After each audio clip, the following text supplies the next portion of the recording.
তো ফ্রেন্ডরা অনেকদিন পরে খিচুড়ি বানালাম, দেখো।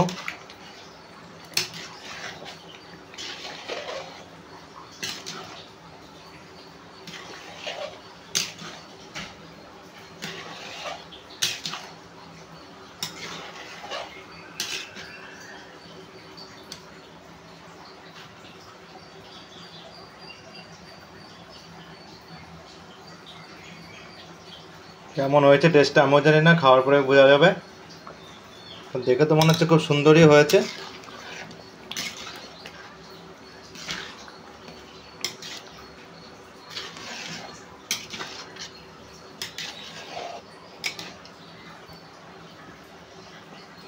তো ভিডিওটা ভালো লাগলে লাইক কমেন্ট, ভিডিওটা শেয়ার করে দিও। চ্যানেল নতুন হলে চ্যানেলটা ফলো করে সাবস্ক্রাইব করে দিও, পাশে বেল বাটনটা প্রেস করে দিও।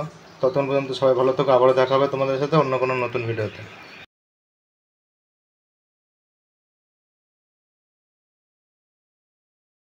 তো প্যারেন্টসরা আজকে দেখো খিচুড়ি রান্না করেছি, হঠাৎ করে মনে হলো খিচুড়ি রান্না করতে, তা রান্না করলাম।